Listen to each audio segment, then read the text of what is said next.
Hi guys, welcome back to a whole new season of Reservations for Two, and boy do we have a lineup for you. In this season we will be exploring topics such as intentionally looking after our health, finding peace in our careers and well-being in our community. However, here we also advocate for professional therapy, but also enjoy the joy that comes from dining with friends. So you are welcome to your reservation.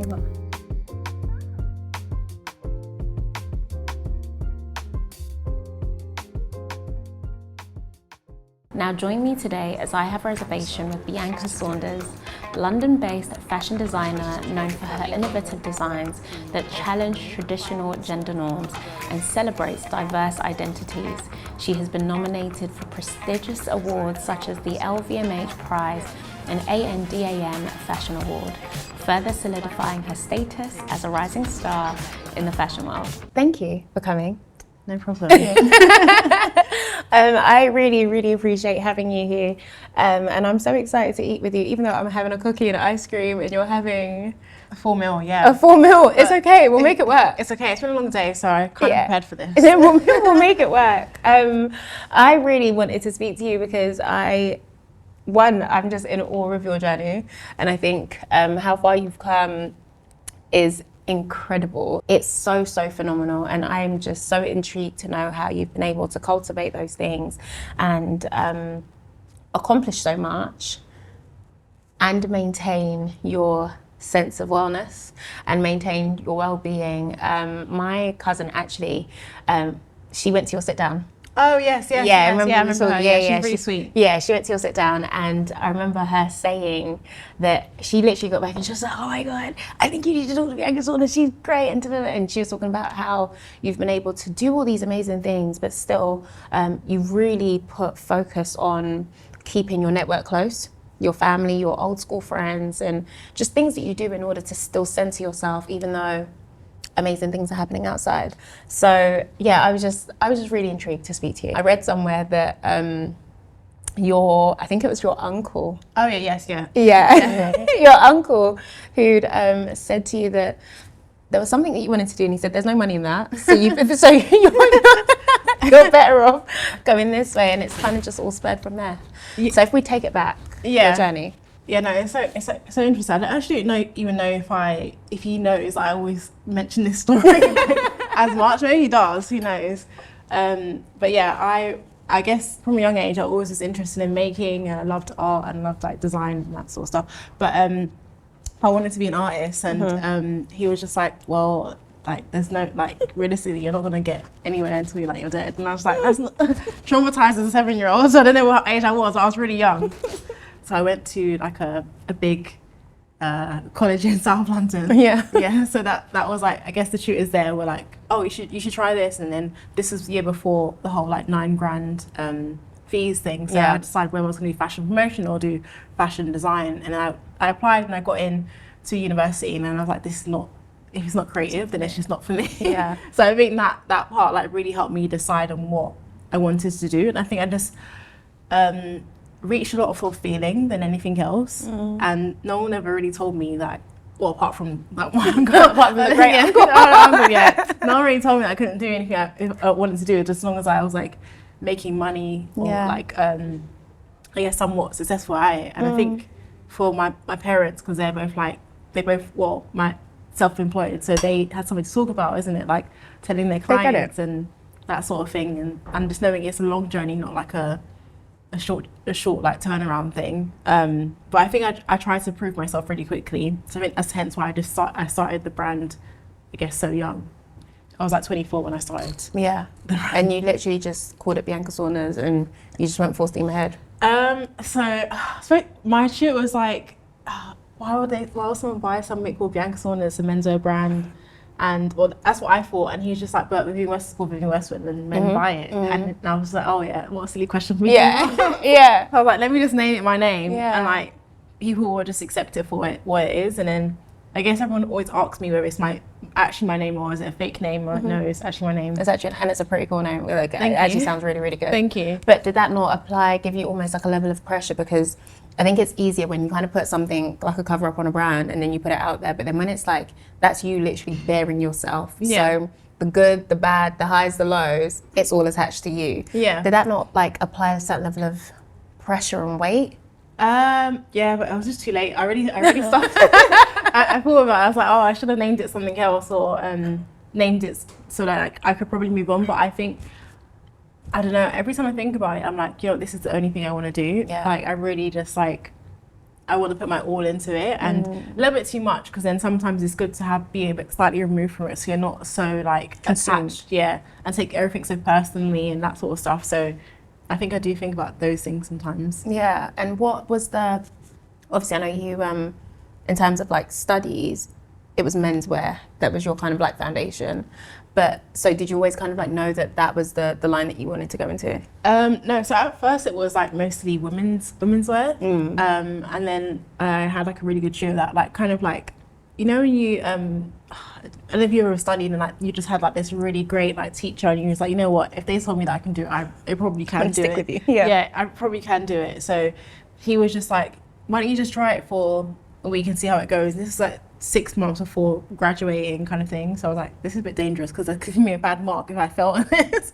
But I was like, it felt good. So I was just like, let me just go for that. And I was like, kind of like, why not sort of thing. And then I only started doing menswear when I started a master's, so properly. So like so then I did a master's, did 2 years, and then I was like, okay, I really want to figure this out more. Yeah. And then if we kind of just fast forward into, which I think is just like, again, probably like super in awe, styling Usher at the Met Gala. Yeah. Okay. Yeah. Oh yeah. Okay. Yeah. Great. Yeah. Like, how? Yeah, that was pretty wild. I think every time I think about it, it's just like, how did it even happen? How did that happen? And when you was on that carpet, how? Yeah, that was even insane as well too. So, but it's such a like wild story a little bit. So I guess a couple months before, I saw I was on his page randomly, or someone reposted it, and I was like, oh my gosh, he's wearing my stuff. Yeah. So I like messaged him, was like, it'd be great to like do more things. Oh, together. did you DM him? Yeah, because he was wearing like this red set that I have from like AW22 season, and I was like, wow, Usher's wearing my clothes, and my friend was like, no, DM message. We were out for dinner, and she's like, message him now. And then as you do. Yeah, as you do. Yeah, DMs are like the way to go, isn't it? And then then I was going to Paris, and then like my PR agency was like, Usher's coming to the show, and I was like, you know what, I'm not going to take this in too much, because like sometimes they say like, oh, someone's coming to the show and they might not turn up. So, and then he actually came, and then he just said he loved my work and that sort of stuff. So we had a lunch together in Paris, and then he was like, oh, you should do the Met. And I was like, how do I do the Met? Sure. Like, yeah, like how does that happen? Do you want to go to Tesco next week? Yeah, no, literally. And he was just like, you have to have like, I don't want to invite you to come. And then it was probably like, let's say around end of March or beginning of April. I don't know what time last year it was, but it wasn't like, I didn't get that much notice to prepare for that moment. So I got an email from Vogue, and then they invited me to sit on Balenciaga's table, because they had like young designers and young artists, that sort of stuff. And I called my friend and was like, what are we going to do about this? There is a situation. Yeah, there's a situation. We need to take Let's figure this out. Let's figure this out. Let's make this a moment, which is so funny. And I was like, because like, of course I could have went by myself and like just turned up, but like, who the hell is that? Like kind of thing. So I think I don't really show myself that much as like, as I have been as of recent. So people don't really like know, like some people know the brand, they might not know who I am. Yeah. Kind of thing. And we were just talking 17, like who we could dress and that sort of stuff. But I think everyone already had who they were dressing. And then like Usher like was in contact and the rest of it, and he was going, and it was like, okay, let's make this a moment kind of thing. And then I went to Vegas, and then I designed like about 3 looks for him. Because everyone has this spectacle about what the Met is. Like there's the after parties, there's like the pre-parties and all the rest of it. So it was like designing around those ideas, and like I guess of course like Karl Lagerfeld being the study for that season, it was like perfect, like kind of like really matches my brand and matched me being able to do that moment. Yeah. So that was like insane.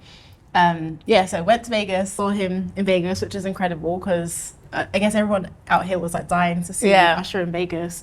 And we did the fitting, then we went back to New York, I guess he flew his car from where it was to New York. He was like, we need to definitely make a moment about this. So the whole car ride, I was actually like shaking. Like, this is like, was you like, I'd have wet myself. Yeah, no, literally. No, literally, I was literally shaking. Like, I was like, oh my gosh, this is insane. Like, because you were like his +1. Did you know you were going to be his +1, or did you just think I was going to dress you and then I'll see you at the table? I think it was just more like aligning, like whether I was going to see him there or like, oh, we was going to go together. And he's like, no, we're definitely going to go like together, yeah. So I remember when that whole moment happened, just being a buzz, like, who is this lady? Who is this girl? Yeah. Why is she with Usher in a car? Yeah. Why does she look incredible? Next to him, why are they matching? Who is she? Who is she? Who is she? And I was like, who is she? Who is she? But that must have been like a sensational moment for you, because I can just imagine you've gone from being this young designer from London. You've obviously done London Fashion Week. You've gone to Paris. You're building this brand that has had some success and you know, is getting known. It's getting more and more popular. And then you've almost like overnight, obviously it happened over a course of a couple months and weeks, but almost overnight, it's blown up. Yeah, no, it's true. And you've woken up and your phone, I'm sure, was like going off, and you're seeing your face on like all these like newspapers and things, and like from the UK to the US, and everyone's like, how did you deal with that? I don't know. I think it's just like trying to like take in every single moment. Yeah. When I arrived there, it was just like, oh, this is actually kind of normal. Like, people are just existing. So I was like, let me just like not like try to fangirl about every single person I see and all the rest of it. But yeah, that was pretty insane. I think it's one of those things. It's like people could like, someone want to pay for that kind of experience, 100%. which is like, it just, I don't know, it kind of like definitely was like a God moment. Like, you know what, this moment was made for me, kind of thing. Because it's like you don't just get a given to go every single year. Like, you have to invite to go. And even like when, you know, on like the Kardashians, where Kim talks about it like as it's like such an amazing thing, I was like, it actually is that kind of experience and prestige to actually go to something like that. Yeah, and I'm sure kind of like when you take away from like the stardom of it all and all the celebrities there, it is kind of like the holy grail of like fashion designers and people in your field. And like when you look at the structures of things and how garments are built and all of that stuff, did it feel weird just being in a room of all your like esteemed peers and like looking at the different fashions and things like that? Yeah, no, definitely. Because it was a lot of pressure, because it was like kind of a once in a lifetime achievement to kind of basically like kind of prove myself. Yeah. Like, oh, is this going to be good enough to do this for another superstar or artist or the rest of it? But it did really well. Yeah, thank you. Like it did really. I obviously wasn't Googling it, I'm sure, but it was a moment. Yeah, no, definitely for sure. It was an absolute moment. So I think, do you feel like you give yourself enough like pats on the back? Depends on who I'm talking to. Depends on who I'm talking to, because I have to talk about myself a lot, isn't it? So I feel like, okay, I did this. Yeah. I think as of recently, because I've had to put so much like presentations together, and I've started like, I guess, talking more. Because usually I'll be like, you know what, put me in the background and just let the work speak for itself and that sort of stuff. But it depends on what it is. But I think most of the time, like, he was like, oh, you're so humble. I'm like, I guess because I'm just like going through the motions of it, and like sometimes times get hard. I'm just thinking about all the hard times, and I think about all like the highs. So in my mind, I'm not really like focused on that. I'm like, okay, what next? Like, what can I do next to kind of make this bigger? Like, and I guess being in Paris, like, it's surrounded by so many bigger brands. It's just like me, I'm like a small fish. But for like London, this is like, it's a big deal. But I guess globally, it's a big deal anyways. Like that sort of stuff. So.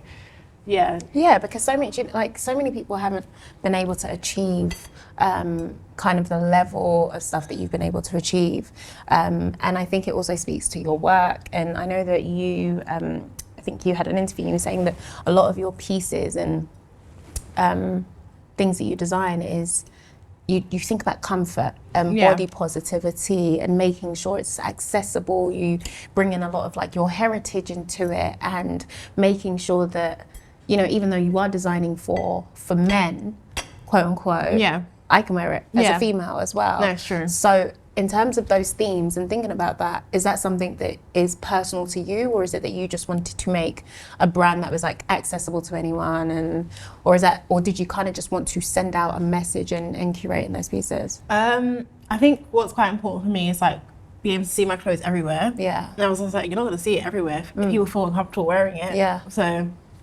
and I want it to like last long in their wardrobes and like be something like, oh, I'm going to wear this in the summer, I'm going to wear this in the winter, like that sort of thing. And like that's always been my dream, is just to walk the street and be like, you know what, someone's wearing a Bianca Saunders jacket or bag or like that sort of thing. So I was like, I guess my ideal way of creating a wardrobe is making it sustainable in a way that people feel like, oh, that's an interesting coat, or it's like they can wear their clothes properly.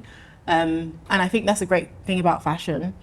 But I also want to make them feel like a better version of themselves as well too. So still have an aspiration of like way of being. Yeah. And a lot of the time I try on my own clothes all the time. I was literally going to ask you, are you wearing anything Bianca Saunders now? I'm wearing my own jacket. Yeah. I always wear like something of my own. Hi guys, we hope you are enjoying our conversation so far. If you are, join the family and hit the subscribe button down below.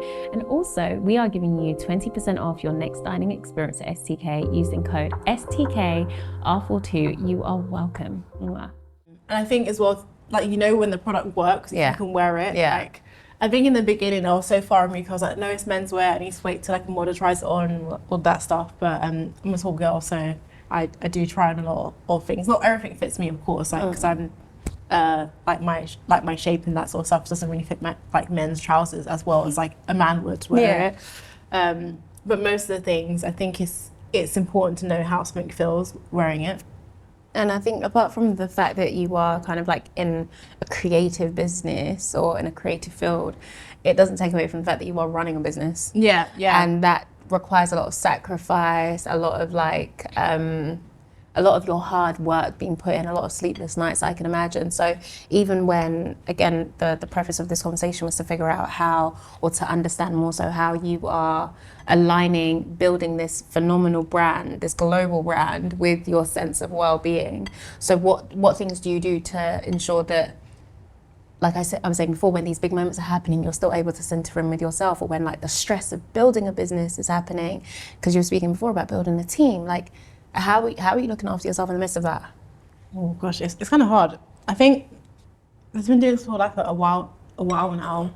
It's like kind of trial and error. You like learn from your like, not mistakes, but more so is like there's gonna be another day, there's gonna be something else, there's always a to-do list. So like, why am I spending, like when I first started the brand, I'd be like up from like 9 to like, I don't know, like 2 o'clock at night, and all these crazy hours, working full weekends and that sort of stuff. I guess you have to do it at the beginning, but more so now I really do have to take care of myself, because I got a team to run as well too. So I want to make sure that I'm good, and I can speak to them and actually have like, I can make this a good environment to grow a bigger environment. So I think just now I've just been like taking my weekends, but I think the lockdown did that a lot for me actually. I think it really just showed me like, people started answering my emails after 6 o'clock and I was like, what is this? It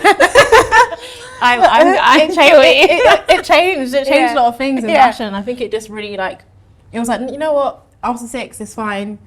It can wait. Yeah, it can wait. And I think that's a lesson that like loads of people are learning now, that like it's so funny. I was speaking to somebody before and they were like people will not die. Yeah, no, it will actually be fine. If you need something, it can be given to you in the morning. But that is such a hard place to come to, especially when you're running your own business. And in terms of like even the challenges that you've had to face, and I guess, have you had to face any obstacles? Oh, definitely, for sure. You have? Like what? I don't know, just that. I guess, well, I didn't start the business with anything. I started it out of my house, and I was doing that for like 2 years or even longer than that because of the lockdown. And then I guess just like moving like from place to place, and like, you know, the challenges of like working with people and how to manage a team and that sort of stuff, or having whole collections being cancelled, like just crazy things like that. But it's so weird because I was like, I think because I don't speak about it as much, sometimes I forget those things, but my family remind me like, you know, look how far you've come, and that I just try to see what's next. Yeah. But there's so many times I thought like this is the end of me, or like this. Really? Yeah, no, definitely. I think one time I worked at, it's a crazy story. I worked at this factory, and like we paid like money to the factory, and she said that it was fraud. So like, and this was like grand. So I was just like, this is in the beginning, in the beginning stages of things. Yeah. And she said it was fraud. Yeah. And then you just didn't get your product? Yeah, we didn't get most of the products, yeah. What did you do? I think we turned up there and like, you know. As you do. As you do. Yeah. As you do. But I think I just had to like cut my losses a bit. Yeah. Because it was like, you have a certain window to deliver clothes to, and if you miss that window, It's gone. like, it's gone. And also lockdown happened as well. So like a lot of stores were either closing down or they didn't need the stock then, so we could wait for things to come through. It happens. Or I think one time when I first had the brand in the beginning, I got like a seamstress to make like one of the garments, and then it went all the way to Japan and it had pins in it. So they was like, do you want me to send, like they couldn't accept it. So I was like, should we accept it or do you want me to send it back? And I was like, I couldn't afford to send it all the way back. So I was like, you know what, destroy it. Yeah. How do you deal with things like that? Like in terms of then being someone who still has this vision and this goal, and you face like this massive like crap storm. Yeah. I guess I just speak to, I think sometimes I'll be like, oh, I just want to end this. Yeah. Like, I just want to give up on this brand. And everyone's like, no, you can't give up. I was like, yeah, but you just said you wanted to get another job. So I was like, no, but you can't end it. I was like, oh, okay, fair enough. Yeah. I'm quite resilient, I would say. I think my resilience does help. Like I am very like, you know what, let's just try again. I think that's the reason why I've kind of continued on with this business. Like, so, well, we made it past the 5-year mark. So that's a big deal for like a business. It's a huge deal. Most businesses don't make it past a year, especially when you're dealing with lockdown as well. Yeah. Like, give yourself a pat on the back. Yeah, no, literally. And now it's like another, like, was it like the financial crisis? Yeah. And, you know, all of that's a problem, Brexit. Yeah. I think there's always gonna be something. I was like, you know what, if I survived the pandemic, I can survive this. If I survived that, I can do this. Yeah. And most of the time, no one on the outside really knows, like, all of the messy stuff that happens. I was gonna say. If they don't think it's a problem, then why should I stress about something that they don't really see as a problem? Yeah, it isn't. I was literally going to say that, especially when you're like celebrating all these things, because I'd imagine that once, you know, you've done all these amazing things, you've done London Fashion Week, you've done the Met, you've done Paris, like people will probably assume that you no longer face obstacles and challenges, but you do. Yeah. And I just really want whoever's kind of like listening and is in perhaps their starting phases of being in this industry and following their passion, and like you said, you come from a household and parents who are super supportive and super like, go ahead, and because they kind of get it, but go ahead and be who you need to be. But some people don't have that, and they almost have to prove themselves not only to the world but to their family, and show that, you know, this thing that I'm starting from my house does have longevity and it can, you know, do something really, really amazing. What would you say to them in terms of being able to pursue their dreams but still not lose sight of who they are? Ooh. I guess my friends around me do keep me grounded. Yeah, grounded. Yeah, and then my family as well too, because like they love being a part of all the events and all the things. Do they come to all your like events and things? Yeah, they do. Yeah. Like, where's my invite? Yeah. Like, where's my invite? Like, why was I not invited to this? Or, it's like, who's taking me to +1? Like, they love it. I think them also when they come as well too, because they're like so like, oh, this is like amazing. It reminds me of like, hey, you know what, this is a good thing that I'm doing. It's a big deal. Yeah, no, definitely for sure. I think also being quite sensible and like spending some time to actually think about what the next move is. Yeah. And also just finding like mini mentors to kind of like guide those steps as well too has really helped me a lot. I don't think, like so many people have like really helped me along the way to become who I am. And like establish the business that you've been able to establish. Yeah, no, definitely. It's not like a one person ship. Like, I think that's what some people think. I think as well too, sometimes like I get a lot of people that message me and ask for like advice and that sort of stuff, and they want like everything to happen all at once, and they kind of expect, I don't know, like tomorrow I'm going to do a fashion show. I was like, it doesn't work like that. Yeah. I was like, it doesn't work like that. I was like, you got to focus on making money. Like, Yeah. it's not just like the whole like struggling artist thing is not cute. It's not Like, cute. No, it isn't. So Yeah, we were There's talking a about balance. Mariche's episode before, and she coined a term, the struggling artist, and she was like, "Who wants to be that?" yeah, no, Yeah. it's true. Of course, not everyone's going to go through a phase where it's like, you know what, it's hard. Like everyone has that story when it comes to like those motivational speeches. They were living out their car, or this sort of crazy thing happened. and Yeah. That sort of thing. Of course, it happens to everyone that they have the hard moments, but it has to be reasonable. If that Yeah. makes sense. There's got to be a balance to it. Like, is this realistic? When I started the brand, I was like, I had a part-time job until like 2019, and that Yeah. was like, or always doing like little bits here and there, just like make sure that I can try to sustain something. So. And do you have any kind of thing that you do when you do have like these big moments that kind of like reset? So I've read somewhere that you did you was part of the NHS Design Fund, Oh yeah. and you created trousers for the NHS, which is like what? Yeah. That was just insane. Yeah, that was pretty insane, and actually it was a lot. It was a lot because I was sewing myself, and I was like, you know what? Oh my god! Wait, you were sewing the trousers yourself? Yeah, because like Stop basically it. what they did was they reached out to. So I'm making it sound so bad now. I'm making it sound like one of those those cases. Yeah. That they cracked Just down on in the bag. Yeah, no, the literally. trousers myself. So I think a couple of designers started this thing where they sent people packs during lockdown, and you make like these sets, and you can see how many you can make. And I was like, you know what? I don't know how many I made at the time because I've kind of like that was buried in my mind, like so far deep. But I was like, oh, you know what? I think I did like a couple of them, and like because I had everything at home, so nothing was going on. So I was Yeah. like, might as well spend my skills like Sewing making trousers for the NHS. And I did it. So I guess good thing I'm like over that. Yeah. But yeah, that was hard. But that must have been such a big, it was a huge deal. And like, is it still like, can you still go around and see your trousers in operation today? Probably somewhere. Somewhere. I don't Someone's think got your trousers. yeah, someone's got my trousers on. Yeah. Yeah. The trousers that you sewed by hand. I sewed by hand, yeah, actually. That's a big Labour, deal. hours, designer trousers. But look, it's all about balance. You've got the NHS and the trousers, and then you've got the Met Gala, you've got Paris Fashion Week, you've got London Fashion Week. Yeah. Yeah, it's all about balance. Yeah, I try to give when I can. But Yeah. I think, like, I guess as I've gotten older, it's like if I actually have the time to do it, because I can't overextend myself. Of course. And like even just when we talk about like going forward and the future of your brand and kind of where you want to take it, what does that look like?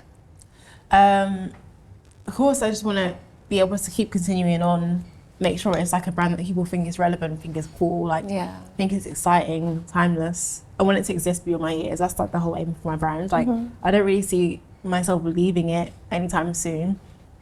Of course, like grow the team, have a store one day.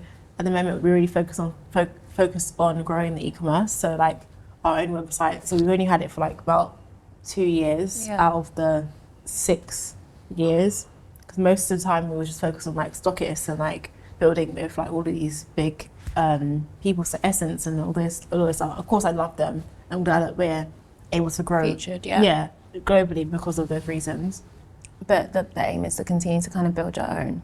Yeah. Yeah, and with all the stresses that might come with. Yeah, but you know, It's worth it. It's one of those things. It's like being a part of a game. It's like once you get too far, it's like you can't really go back, can you? Unless you just completely stop. But I was like, I don't know what else I would do apart from what I'm doing now. Yeah, it's about finding that balance between what fuels you creatively, but what won't allow you to lose yourself in the process. And you seem to be kind of striking that balance and doing a good job at it, would you say?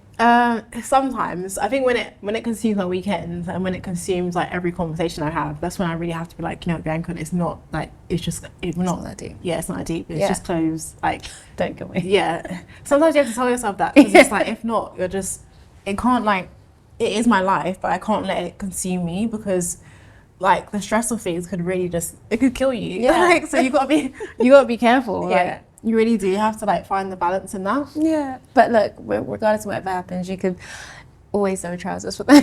Yeah, that's what No. Love the NHS. Yeah, but, you know, love the NHS, love but the no more NHS. trousers for the NHS. Yeah, not anytime soon.